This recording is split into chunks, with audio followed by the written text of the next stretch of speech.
It's the Field of 68 Best Bet Show presented by BetRivers. We are the three-man weave. I'm Kai. You got Jim. You got Matt sporting the FAU Winning in Paradise shirt. I'm sporting a Gonzaga shirt. That's right. Ooh, tip my hand on who I like today in that matchup. Maybe. Good teaser for the show. Great intro. Jim, takeaways from yesterday. We know we got a chili cook-off coming up. That's right, the weave. Chili cook-off, baby. We're going to eat some chili. It's going to be awesome. What were your takeaways from yesterday? Kai, my takeaway is that everybody's paying attention to Marquette winning the Big East, but the other Golden Eagles are my sweetheart of the day. Southern Miss gets it done, wins the Sun Belt outright thanks to Marshall falling at Old Dominion, 200-1. Kai, I am riding high on my Southern Miss preseason future win there. Thought it was dead after they lost at Old Dominion, but the Monarchs, really big late end of the season homestand there.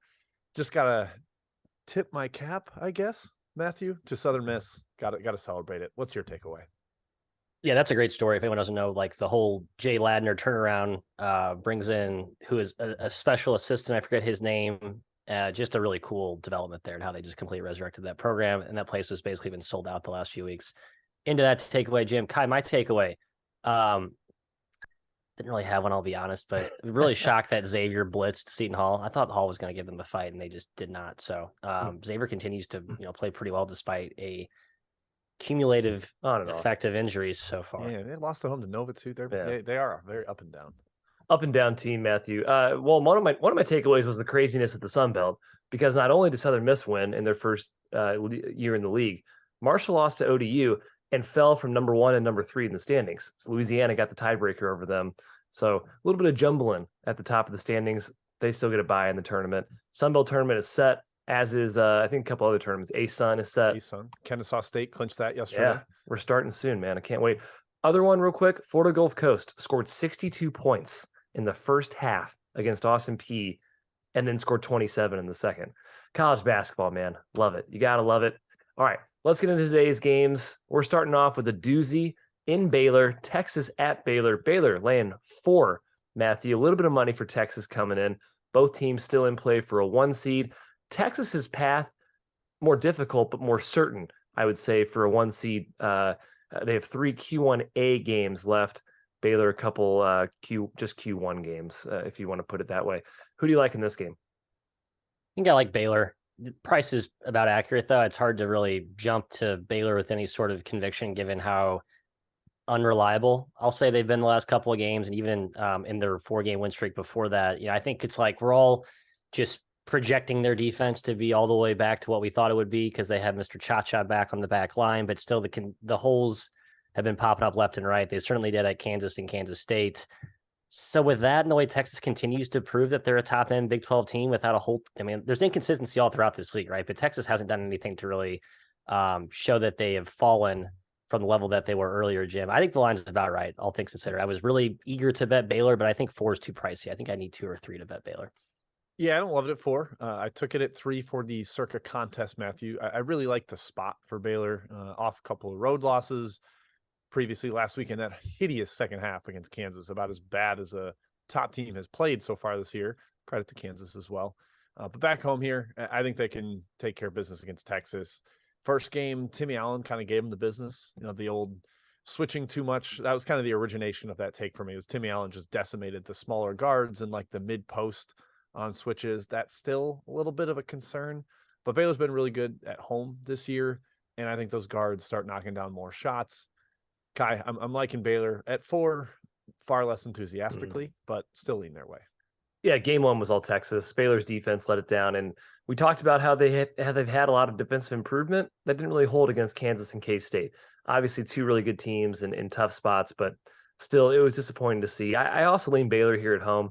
It is a good spot, in my opinion. They have a tough home court, and like I've said a few times, Scott Drew, his adjustments, I really trust him as a coach. But I agree. The line's a tad too high at 4. I stayed away. Next one, the rematch in the WCC, St. Mary's at Gonzaga. This spread's getting up there, Jim. Gonzaga now laying 5.5. I think it's Gonzaga's game. They haven't gotten a lot of press this year, but still quietly top 15 in the country. Best offense in the nation.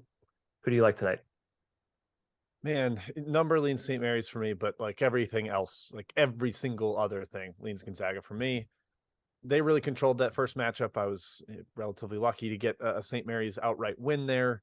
I think Gonzaga struggles most with teams that can score, can put up points, take advantage of their lack of interior rim protection, perimeter defense. Like they're just kind of weak on that end.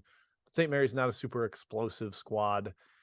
Matt, Gonzaga maybe had a little bit of trouble with the way that St. Mary's plays ball screens. Like Rasir Bolton did nothing in the first game. Julian Strother really struggled because they don't help off of shooters. So those guys didn't really get many open looks. But Drew Timme had a fairly big game. If you get Mitchell Saxon in foul trouble, St. Mary's defense really struggles. We saw that against LMU earlier this season.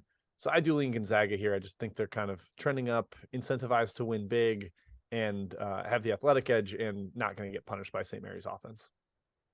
I agree. And I think St. Mary's offense, while, precise, fun to watch when clicking and shots are falling, they've certainly been prone to super annoying scoring droughts if you've backed them as a favorite. And their prices they've been laying recently have just been insane. Now, yeah, they just boat race Pacific. Look at that San Diego game 3 games before. They had a scoring drought against BYU. The next game out. So while the Zags defense isn't as vaunted as we've seen in years past, I think St. Mary's offense is the kind of overlooked part of this handicap, in that it's still really good, but it's definitely vulnerable. And I think it's being a little bit overpriced into their overall, metrics right now. I guess they're sitting at 40th in the country. I actually think they're a little bit worse than that, just given how reliant they are on their execution. And you're still leaning heavily on Mahaney Kai, who's a freshman at the end of the day. I agree. I think it's a Zags game. I took him first half and full game small. I wouldn't go anything above 5.5 on the full game. I think first half's probably the better look here. Yeah, just to kind of pile on to my Gonzaga's getting no press, but they're really good this year. 3 of their 5 losses for the season. 1 point to LMU, 1 point to Baylor on a neutral, overtime St. Mary's. If they win those 3 games, which they easily could have, they're a 1 seed in the NCAA tournament again. It's kind of crazy how they've been kind of just pushed aside because they're not elite this season. They did lead by 8 in the second half in Moraga. I think they get the job done tonight. Mahaney was a madman for sure in game 1, but Timme also had his way against St. Mary's. Really hard to do against the St. Mary's squad, but I think he's got their number. So I lean towards the Zags, even at the high number. Moving on to Matt's alma mater, Indiana. They're heading to Purdue. Purdue is laying 7. Matt, I'll say this, the line feels high. I love Mackey. I think Purdue wins, but it's hard to lay 7 here. Weirdly, though, I will say this. Weirdly, Purdue's only 6-7 against the spread at home this season. They've been a lot better as of late. Their last, I think, 3 or 4 they've covered, but I think they've played good. They've gotten those wins and covers in good spots. Obviously, Ohio State's basically a lame duck team at this point, most recently winning by 30 or something. Yeah, Kai, I just missed the money coming on Indiana. I was sitting at 7.5 all morning. Does BetRivers have 7? I kind of like that. If you have a BetRivers account, if you don't, open one. Just got down to 6.5. Yeah. They're watching the show. I think Indiana is the right play here. I got a little bit of 7.5. I think it's competitive. I think they had a good game plan out last game, Jim. And Purdue is still a team that I think is slightly overpriced to the market, given their slightly imbalanced schedule in the Big Ten. Yes, Mackey's a different beast. And yes, I will not endorse with confidence fading a Big Ten home team. So 71-41 against the spread. Reminder. I think 71-44 now. With 2 nights. Oh yeah, because they went 1-3. Yeah. Road teams. Yeah, there you go. It's the revolution is coming. I still lean towards Purdue here. I actually think the way when I talk myself into it, given how much I think Mackey is worth, like 4.5, possibly 5 points, I think the line's actually fairly correct. I think Purdue is 2 to 3 better than Indiana on a neutral floor, despite the outcome of that first game. I think that was a lot to do with such a great home atmosphere. Mark Titus has said that he likes when they're like a very slight home dog at IU. That's when you get your best atmosphere there. I think the Edey dominance is repeatable. Again, Kai, there's going to be a big deal with if either big man gets in foul trouble early, that could completely swing the game. Given that it's at Purdue, I tend to think they will get the slightly better whistle. I just like this Purdue team at home way, way better than I like it on the road. I still lean their way. Even at 7, I think they make a statement that they are firmly entrenched on the 1 line. Yeah, and though they are ATS-wise not great at home this season, they're a lot better. They've lost 3 of 5, Purdue, and maybe that's kind of in people's heads. All 3 of those games were on the road. They do play much better at Mackey. The guards certainly seem to settle down. That first matchup was awesome, by the way, Indiana-Purdue. Indiana handled it the whole way. I think that was more so the spot. I think that was more so the atmosphere. But Edey had 33 and 18 in the losing effort. I think their guards play a lot better. I think they take care of the ball better. Purdue was very sloppy in game one. Also shot horribly from the free throw line. Not great from three. I think we see a better effort. Again, it's too high for me to lay, but I lean towards Purdue. I think they're going to win this game. Next one, Virginia at North Carolina, the UNC Tar Heels on the outside looking in right now, Jim, the NCAA tournament. They're laying 3 against Virginia, who has tumbled down analytical rankings down to 33rd in KenPom. They were number 15 10 days ago. A 2-point home win against Notre Dame, a loss to BC by 15 has caused them to tumble. I think 10 days ago, this spread would have been closer to pick. Now they're +3. What are your thoughts? It's up to 5. Our friends at Rash just bet UNC, which I actually agree with, and I'll talk about why. Jim, 5 is a fair number. 4.5 at BetRivers. That's too high. Jim. Yeah, it's probably too high. I don't trust North Carolina. I don't really see why you would. They had the one nice home win against Clemson where they shot the ball really, really well. That's not super repeatable. They're shooting 28% in league play, dead last in ACC from deep. That's a problem against the pack line. I think you can punish them inside this current version of Virginia that's not playing Caden Shedrick. So Baycott could actually have a pretty large game going against Gardner and Vanderplas inside. I just don't trust Virginia at all right now. Right. Kai, you mentioned the 2-point win against Notre Dame, the loss to BC. They also beat Louisville by 3. Our buddy Pete texted me that might be the worst 3-game stretch by a good team in a long time. Like a team that's a top 3 seed in the reveal. All 3 of those efforts are absolutely hideous. So yeah, Matt, I kind of buy that the current form of Virginia is circling the toilet seat, and I get people that are betting North Carolina. I do too. The one issue, the reason I guess I'm not going to back UNC here, and I'm kind of tempted to even at the still price. I'm with Jim on the UVA thing is circling the drain. Look at their splits though. They tend to play down to their competition, which is a trend I think we've noticed with Tony Bennett teams. They've not been super talented. I think their style and execution, Jim, kind of like you say, Wisconsin, they're never going to be out of any game. They're always going to rise well, but they can certainly drop to a lesser team because they don't have that talent to overwhelm you. And I think that's what you need to put teams away with conviction. But yeah, Louisville, Notre Dame, Boston College, last 3, 1-3, 1-2, lost outright. Before that, Kai beat Duke at home, covered an OT. I know it was a BS call, whatever. Beat NC State handily by 13. How good has NC State been?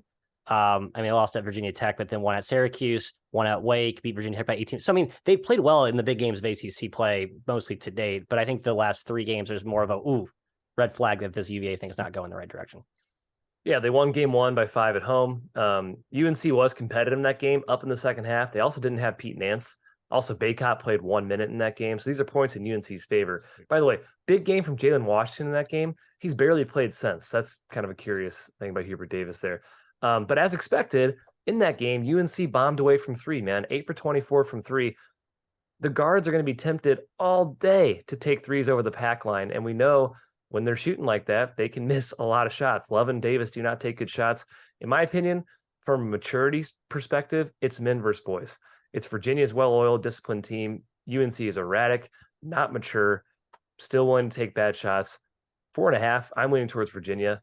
Again, like I said, this spread's a lot lower 10 days ago, and I'm not sure Virginia all of a sudden became a bad team in the last 10 days. Couple extra quick points, Kai. I totally agree that Baycott playing 1 minute is a massive hurt for UNC. Mm-hmm. I don't know that not having Pete Nance matters. That man's confidence is shattered right now. Tuch asked about the total. I don't know if either of you guys have any read on that matchup. I think leans under. Virginia controlling tempo. Neither team can shoot that well, but some of the number stuff I look at leaned over. I think I'd be more of an under guy there if I had to be. Lean under. First game played 63 possessions. I probably didn't play a whole lot faster. Yeah. Chat mob, part 1. Jim, we're already here. What do we got? We're going right to Matt because Joey is in early in the chat delivering his Mac questions. Matt, good. Ball State, -7.5 at the Fighting Amani Bateses. Still kind of in the running to get into the MAC tournament.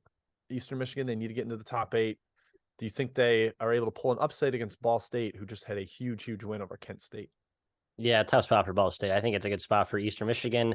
But man, I just can't back this team right now. I know they got the win against Western Michigan, but I'm just still torn from the Akron Kent State demolitions before. I don't think Eastern Michigan can rise and play against the best teams in the MAC. I think this year Ball State is not quite at the Kent State Akron Toledo level, but they're creeping closer to that.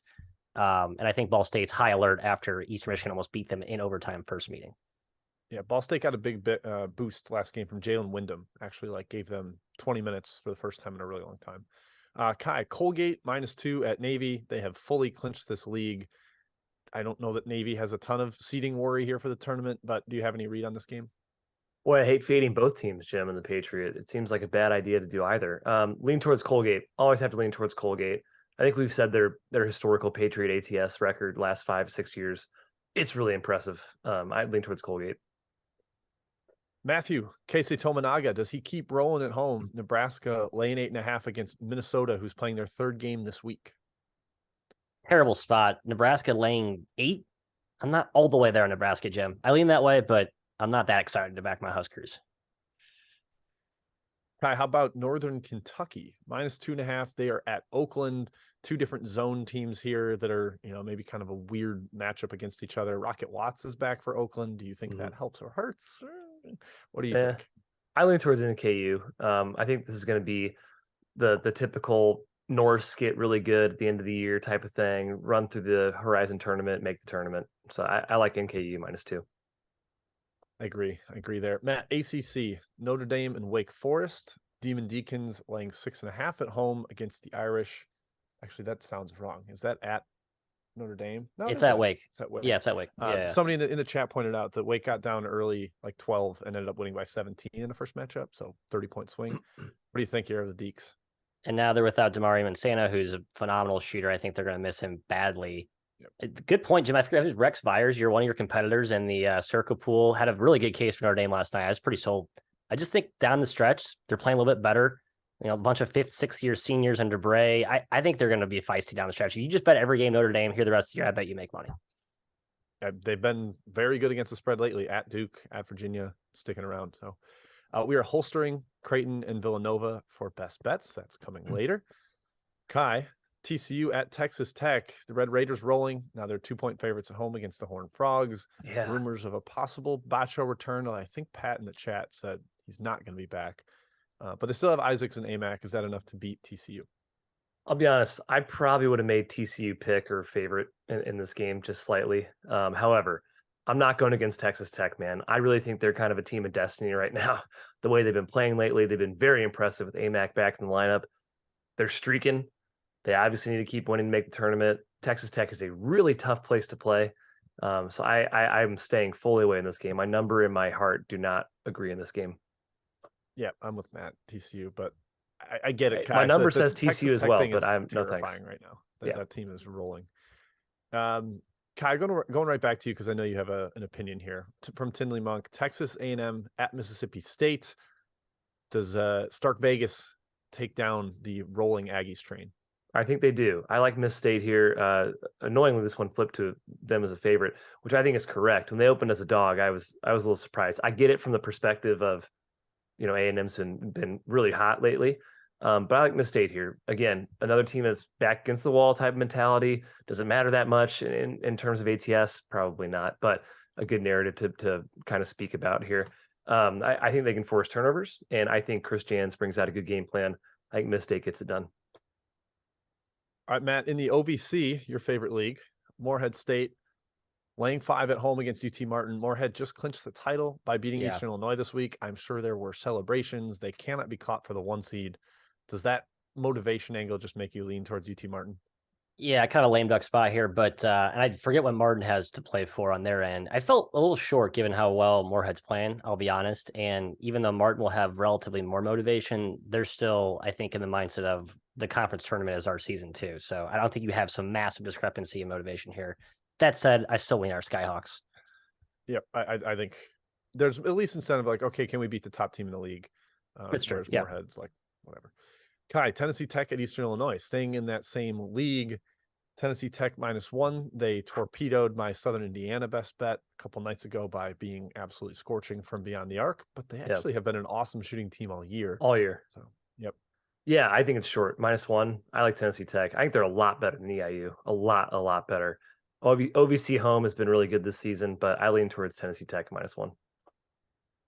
All right, Matt, I know you like this game from Pat. Utah Valley -2 at Abilene Christian. You taking the Wolverines? Take the Wolves. Yeah, they're pretty mad. They just got, as I was saying earlier, they got caught in this stupid rock fight with Tarleton. Now they get to come up for air and breathe and play I guess a similarly feisty and pressure-inducing team with ACU, but not nearly as wrestling matches as we see with the Tarleton. I think they roll today. Bounce back spot here on the road. Just the better team. I think they outclass ACU. Let's do a couple more before we go back to the outline. Matt, back to you here, actually. UC San Diego just beat UC Irvine. Yep.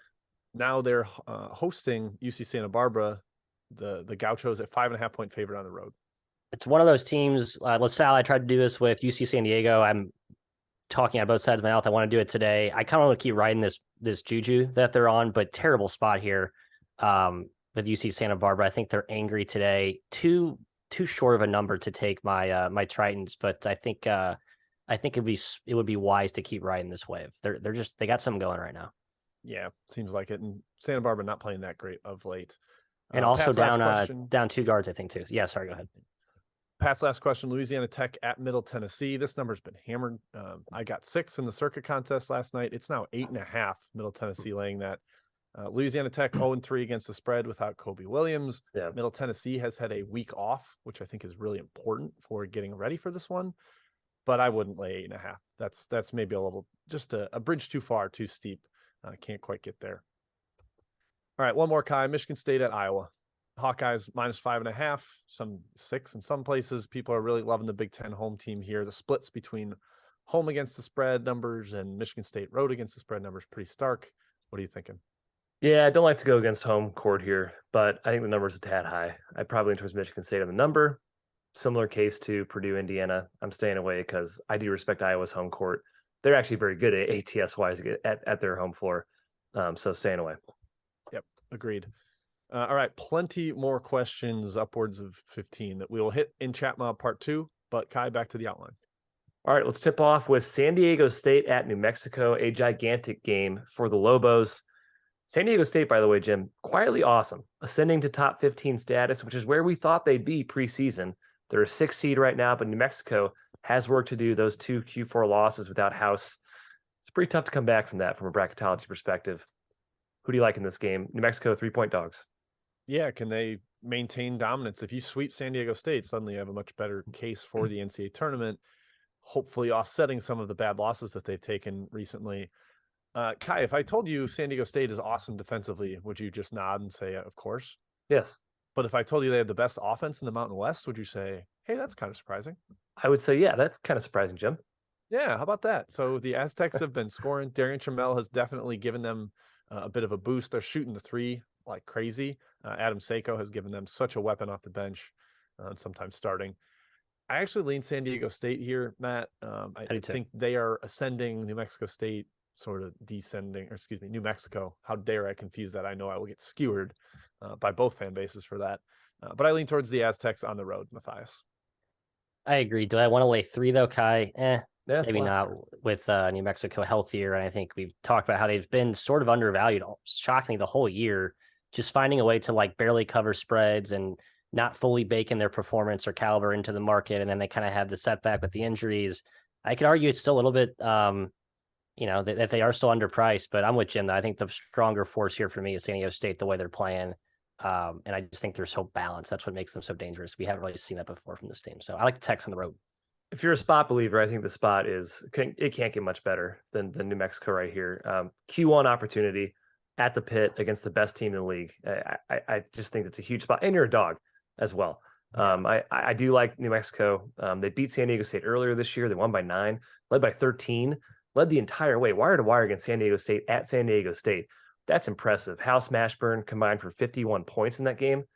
They rock. I think they can do it again. I like New Mexico +3 here. The atmosphere is going to be fantastic. Yes. All right. Next one is Kansas State at Oklahoma State. A sneaky good matchup, Matt, in the Big 12. Or any Big 12 matchup sneaky, though. They're all good. We know this. Big 12, their conference rocks. Oklahoma State is laying 3. Little surprise number. I think money's come in a little bit on Oklahoma State. Surprises me just a tad. What are your thoughts? want to take Oklahoma State, but don't want to lay 3 with the team that has looked pretty incompetent in terms of, perimeter scoring, guard play. It's a very lopsided roster without Avery Anderson. I kind of thought they'd be able to patch together a decent, guard collection without him, but those mid-major transfers just really haven't been as good as we hoped. And when you take Anderson away, I think it really strips their offense. K-State is a much more mortal team away from home, as many of these Big 12 and Big 10 teams are, Jim, but still too much conflicting on both sides. I think the price is about right. So easy stay away from me here. Yeah, price definitely is the hesitant part for me, but I like Oklahoma State in the spot. I have said I kind of like fading Kansas State second time through the order of Big 12 play. Now they've won 2 games in a row at home. They beat Baylor, they beat Iowa State, but on the road, that gives me some real pause. So Kai, definitely a lean to Oklahoma State. I think they can kind of frustrate that 2-man game that K-State really thrives on. They've got some guys to throw at Noel and Johnson, but not going to lay 3. It's really hard to figure out what level this Oklahoma State team is at without Avery Anderson fully. So they've lost 3 in a row. I think they're 0-3 against the spread as well, but it was road TCU, road West Virginia, home against Kansas. It's a pretty tough 3-game stretch. And before that, they won 3 games straight without Avery Anderson, and they covered. The truth probably lies in the middle, but I worry about Oklahoma State's number 1 scoring, number 2 ball handling against Kansas State without Avery Anderson. I do trust the home court, though. It's very tough. And again, if you believe in narratives, this is huge for their tournament implications. They're falling really, really close to the cut line, Oklahoma State. They need this win. Kansas State's still in play for even a 2 seed. You could argue they need it as well, but I'm staying away in this one. All right, next one here is Arkansas at Alabama. Yes, this game fell way down the list here on the rundown. Jim, Arkansas is catching 8.5 point dogs to Alabama. We know about the off the court issues. Who do you like in this one? I like Arkansas. Me and the rest of the 6 billion population of planet Earth. Yep, or trillion, whatever it is. It's just this version of Arkansas is much better than the other versions. The Nick Smith in the starting lineup playing 25-30 minutes a game. He had 26 points last game out. He is really starting to round into form and look like a lottery pick. And speaking of which, Brandon Miller, great on the other side, 41 points, but the rest of the team did not help him out very much in OT at South Carolina. The rest of the team went 1 for 14 from 3. I worry that maybe the noise surrounding the team is going to affect Miller's teammates even more than him, where they're having to answer questions and are worried about his fate, kind of all that stuff that's going on. So given the ascending trajectory that Arkansas is on and this kind of shaky status of Alabama, Matt, I have to lean Razorbacks here.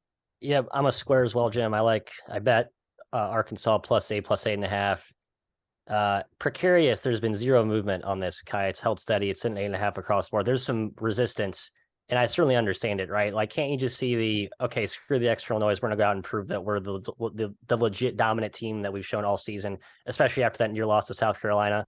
And this price is no bargain given the level that Alabama's played to, even with the current resurgence from Pig Suey. So I certainly understand why this number has not moved, but I still think the overriding edge here is the whole Bama off the court circus thing, which I just think it has a higher chance to be a negative than a positive. So I did take Pig Suey.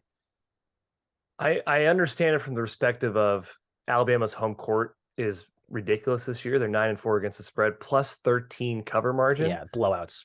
But I don't get it in the fact that I don't know how you can look at this Alabama program right now and not think that they're clearly being affected. You don't have a 2-point game with South Carolina in overtime if you're not being affected by off the court issues. I know Miller had a great game, but I still think it's permeating through the locker room a little bit. They're thinking about it. They're not fully focused on the game at hand. But also on the other side, hey, Arkansas has been playing pretty well lately. And by the way, Nick Smith is back and he's playing great. When he plays over 20 minutes, Arkansas is 6-1 against the spread. They're a really good team. And there's no way that him being back has been fully accounted for in this line. Why? KenPom has this game 8. The market has it 8. KenPom, his algorithms, Nick Smith's played 8 games all season. There's no way his impact is fully baked into this. So I think the line, there's value for the Razorbacks here. It's my best bet at plus 8.5. So Arkansas plus 8.5. We're locking it in. Next one, Auburn at Kentucky. Kentucky is laying 5.5 to the Tigers. Matthew, one team's rolling, One team is Auburn. What are your thoughts? Yeah, well, my take on Auburn. I've been on record with them as a quasi fade all season. However, their defense is all the way legit. I think you have to at least accept that. You cannot score with them on the rim, and I think the way they attack the offensive glass, even when their guards are erratic and not making shots, they've still played to a higher level than I think even I expected. Yeah, some money coming in on Kentucky here, betting this up to 5. Some money on the under as well from 144 to 141.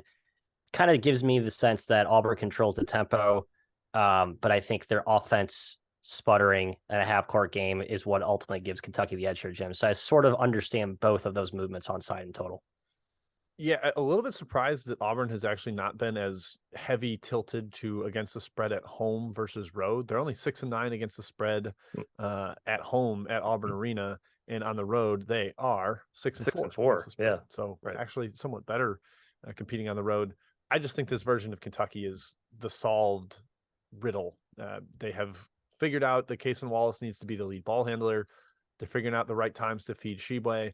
And Chris Livingston has really emerged as that kind of like ferocious wing defender, but also chases down offensive rebounds, scored double digits in 4 of the last 5. I think he's been a big difference maker for them, his ascension.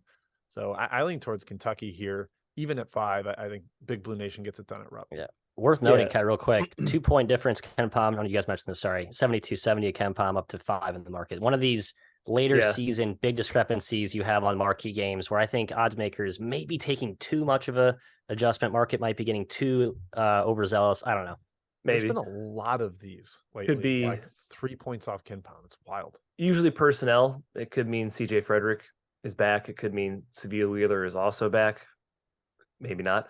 It could be Auburn's lost 4 straight games on the road. And despite being 6-4 against the spread, they're 4-6 straight up on the road. So they have not really gotten it done away from home. And Kentucky's looked a lot better recently. I sort of lean towards Kentucky as well at 5.5. Agreed. It's getting pretty high. So probably nothing official there. All right. Chat Mob Part 2. Let's do it. All right. We're going to quick do the 11 a.m. tips, 11 Central. Kai, that means you get UConn minus 7.5 at St. John's. That's been asked about. Big road revenge potential here for the Huskies after they lost at home the first game. Yeah, kind of feel like they smash them. That's my gut there. I think UConn is pretty close to being back, UConn. like scary UConn that we saw earlier this season. Yep. Matthew, Clemson at NC State. Wolfpack laying 6. They have been cooking, especially at home lately. Great atmospheres there at PNC. They keep going against Clemson, who's trying to get back into the NCAA tournament consideration picture. Yeah, number felt high to me, but I think this is a super high scoring game. So if you get this in the 160s, -6 will play more like -4. And from that lens, I feel like the number is about right with that adjustment. And market believes it'll be high scoring too. Bet from 147 up to 151. But yeah, no action on the side for me. And then I'm going to sneak in one of my best bets here just because the game is tipping soon. Creighton -2.5, taking them at Villanova. I know that Villanova is playing a lot better of late, but Creighton off that tough loss at home to Marquette, I think they're still the better team, plenty to play for them as well. And their lack of depth is not going to hurt against Villanova's tempo. They play very slow. Creighton only playing 5 guys isn't going to be a big problem there. So I like the Blue Jays on the road -2.5. One of my best bets. We'll get to the rest shortly. All right, lot of chat mob here, so rapid fire, fellas. Matt, Arizona State at Arizona. Wildcats laying 12 in Tucson. Last year, the year before, I would take Arizona State. Feel like they usually play U of A close, but I think the version of U of A we're starting to see emerge now is too good to fade. So no action here for me.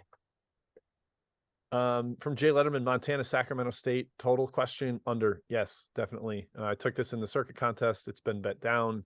51 possessions in the first game. 51. That is almost North Texas, Charlotte-esque with that pathetic tempo. So certainly like the under there. Kai, Vermont is laying 2.5 at Bryant in the America East. Vermont has clinched the title. Questions about the side or the total here, so take this in whatever direction you like. Man, I kind of lean towards Bryant. It feels like a hype spot for them. And they're certainly talented enough to win this game. And like you said, Vermont's clinched the America East. There's really nothing significant for them to play for except just winning a competitive game. I lean towards Bryant a little bit at 2.5. Matthew, San Francisco's headed to BYU after a ridiculous shootout against Portland the other night. That seems like tough travel to me. BYU laying 6. Are you riding with the Cougs? No action. And BYU's lost 4 straight too, but they haven't played terribly. Just got caught in a good schedule and in a tough spot at Pepperdine to start that losing streak off. I think numbers about right. I kind of like over. I feel like there's a ton of points. I think you just kind of parlay that momentum of scoring that the Dons had last time out. 150. I like the over. All right, from Ibrahim Kai, Oral Bob is at South Dakota State. Perhaps the last chance for someone to beat Oral Roberts in this conference. Do you think they get it done? Spread, sorry, I don't have offhand. Oral Roberts laying 5. 5, yeah. Yeah, I'm not fading Oral Roberts. It's a fantastic spot for South Dakota State. They are good enough to compete with Oral Roberts, but they have not proved it this year. Injuries have decimated this team all season. It's been sad for the Bunnies. So I lean Oral or nothing. You always do. All right. Kai, right back to you. Yeah. From Dennis Parker, Furman at Samford. Game 4, the SoCon title here. Winner gets the 1 seed. Samford wins outright if they win. Furman's taking a little bit of money, -1 now. What do you think in this one? I'm rooting for the Paladins, man. Obviously, we have futures on them. That's the main reason. But I think they're better than Samford, too. And it's really confusing, Jim, the efforts that we've seen from Furman sometimes. Losing to Citadel, I don't really get it. They have the best 2 players on the floor. For my money, they have the best coach in the league in Bob Ritchie. I think they can win this game. I think they will win this game. Yeah, barely beat ETSU, barely beat Mercer. I don't know if they were looking ahead to this game or what, but really, really strange performances. Conference tournament's all that matters for this team. I think they're looking ahead of the conference tournament. That's my concern. Yeah, if they get the 1 seed, though, it helps a lot. You get to the NIT, too. Also, whether that matters to them or not. But all right, Matt, Donovan Hill asking about Dartmouth at Penn. Quakers laying 10 against the Big Green. Feels a little high for a team that's already kind of locked up their postseason berth. And we don't have the updated data on road Ivy teams, but they have been tremendous this season. I think I'm looking to take the Big Green in sort of a sleepy spot, fading Penn. I think the only thing is Dartmouth's been brutal lately without Kate Haskins in the lineup. That's the only thing. Last 2 games, they've been poor. I didn't think he was that important, but yeah, I guess they've been pretty bad. I still think it's too high. Yeah, tend to lean towards road or double-digit dogs in the Ivy. Just the bigger dogs, right? Yeah. Kai from Wonka Dog, he asked about East Carolina, Houston, but specifically the team total for East Carolina, which to me, I don't really know how they're scoring against Houston without Javon Small. He liked the over, though. I don't know. Do you have any take on that game? You don't have to talk that team total. Yeah, I'm not sure what the team total even is, but 55.5, sorry. 55.5. I don't know. Every time you think Houston, there's no way they can cover that spread. They can cover the spread. They're the best team in the country. I lean towards Houston, I guess. Matt from the Paris, a total out in the Big Sky, Northern Arizona and Northern Colorado, sitting 150 right now. Northern Arizona doesn't play fast, but they also don't play defense. So what do you think?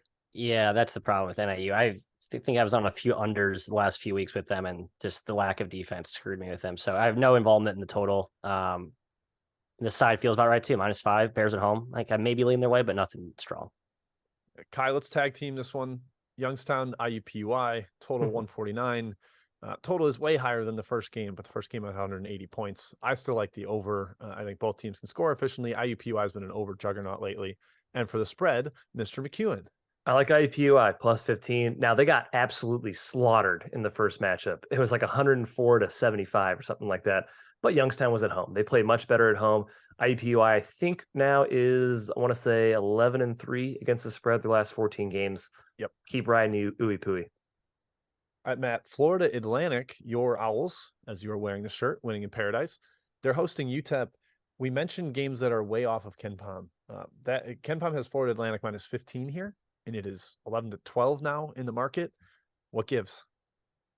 Market likes UTEP, and I understand why I like UTEP too. They've been undervalued for most of the year. Even though their KenPom ranking hasn't really changed, they've been a profitable betting team. So you're right, the market quite hasn't, or KenPom hasn't quite caught up, I guess, with the market there. I still love my Owls, Jimbo. At home, I have deja vu of when I was at the La Tech game, laying a similar number. I think the better play is first half. They made the starting lineup switch last game. They're starting their best players. I think they come out and continue that demolition derby that they put on, who they just beat 2 days ago. UTSA by 1 million, whatever. They beat someone by 50. Doesn't matter. I think they keep it going today. Yeah, I think it was UTSA. All right, Matt, right back to you, actually. Princeton at Harvard from Scott H. This is a pick'em in the Ivy League. Harvard is, I think, cannot make the postseason now. Princeton playing for the top seed. What do you got? Oh, I thought Harvard had to win to stay alive. Like this is their do or then die. It is desperation. I think it is desperation. Let me confirm. Chat mob, please audit me on that. I don't want to get out of a stale take. Yeah, you're right. And for that reason, I guess I'm staying away. Otherwise, I'd take Princeton. I just think I like the coaching mismatch. And again, the road team tends to have some value in the Ivy. But that motivational split, stay away. Kai, in the ACC, you behind the scenes told me you might have just bet a Pitt seed line prop, but now in the actual games, they are laying 6 against Syracuse. Any take on this particular game? Not particularly, no. I think the line's about right. I didn't take any side here. Okay, West Virginia at Kansas coming in best bets, which we should speed through. So one-word answers here now. Matthew, Southern minus 5.5 at Bethune-Cookman. Pass. I like both teams. All right. Kai, Rhode Island at Fordham. Fordham laying 8.5 at Rose Hill Gym. Rhode Island's terrible on the road. Fordham's good at home. Rhode Island without Freeman, I lean towards Fordham, even though it seems pretty high. So you should call them Home Island. Home Island is where they belong. The Ryan Center. I like Rhodey. Disagree. Sorry. Okay. Matt, from the Ivy again here. Brown, 9.5-point favorites at Columbia. It feels a little too high, but I get the motivation, right? Even motivated road favorite. Brown needs this game today. Columbia, kind of a lame duck. Season's basically done for them. I understand the money. 9.5, that was no bargain. I wouldn't take it at this price. I saw some questions about Florida at Vandy. I really like Vandy there. I don't think the full amount of Castleton's absence is baked in there. So Vandy minus 3.5, still like it. Kai, Cornell plus 7.5 at Yale. This spread would have been unfathomable a couple weeks ago, but is it too big? Yeah. Sheesh. Yeah, it's too big. I lean towards Cornell. I don't know their personnel situation. They might still have a guy out or two, but too high. Cornell is right in that mix as well with the other Ivy teams fighting for their life. So yeah, lean their way. Nazir Williams has come back, so I think they're back close to healthy. Huge. Yep. Kai, right back to you. Your SLU Billikens are hosting Chicago's A-10 team, Loyola Chicago. It is an 11.5-point spread at Chaifetz Arena. Feels a little high. SLU they just don't have the juice, man. I was really rooting for this team this season. They've let me down several times now. Loyola not playing as poorly recently. I think 11 points is a lot. Travel is driving to Chicago or driving to St. Louis from Chicago. Not bad at all. Yeah, not bad. I saw Ethan W's question about UNC Greensboro and East Tennessee State. This spread felt high to me with ETSU a lot healthier, but UNCG has a chance to clinch or not clinch. They could share the league title if they win and Furman wins. So I think there's plenty of incentive for them. I ended up staying away. Matt, Loyola Maryland, they are a 1-point home favorite against American, another spread that would have been kind of unthinkable like a month ago. Any thoughts on this game? Wow, really? I watched this. I'm going to bet American after the show. I don't care what the form is. American's better. They're just better. They made Loyola Maryland look like mincemeat first matchup. Americans, they're good. They're just, I think, kind of getting this sleepy pre-conference tournament mode. They'll be fine. Good team. There you go. All right. That is pretty much it. Ibrahim, Matt, Loyola Marymount, and Pepperdine. Pepperdine at home. Do we like them there, or is OMU just better? We just like the over, Jim. I think we like both offenses is kind of where I'm leaning there. Perfect. Okay. Best bets. Kai, going to you to lead off. All right. Reminder of my best bet. It's Arkansas plus 8.5. I'm joining the masses. Just because everyone likes it doesn't mean it's a bad bet. Arkansas plus 8.5, Jim. Love it. I already gave Creighton minus 2.5 tips in 2 minutes. And I'm also going with Akron, Western Michigan under 137.5. The only teams in this league that like playing in the half court. I think that kind of has a doubling effect against each other, not totally captured in the numbers here. First game was like 118 total points, a grind. I think we see another game like that between the Zips and the Chippewas. Matthew. West Virginia, take me home to cover town, but first half only. Taking the Fighting Bob Huggins, catching 5 in the first stanza against Kansas. Kansas has been a juggernaut in the second half. We've seen the runs they can put on teams, and West Virginia has been known to blow leads. I think it's a great spot, kind of a sleepy, catchy, or sleepy spot for West Virginia to catch KU, kind of one of those home lulls that we've seen them do a few times this year. So I think they keep it close first half. Plus 5, best bet. All right, that does it, folks. Thank you for joining us once again on our Field of 68 Best Bet Show, presented by BetRivers. We are off again on Sunday. We are back on Monday, which I believe is the kickoff to conference tournament season. The A-Sun has games that day in their tournament. So stay tuned for that one. That is at noon Central on Monday. Good luck with your bets this weekend. And, of course, have a great weekend.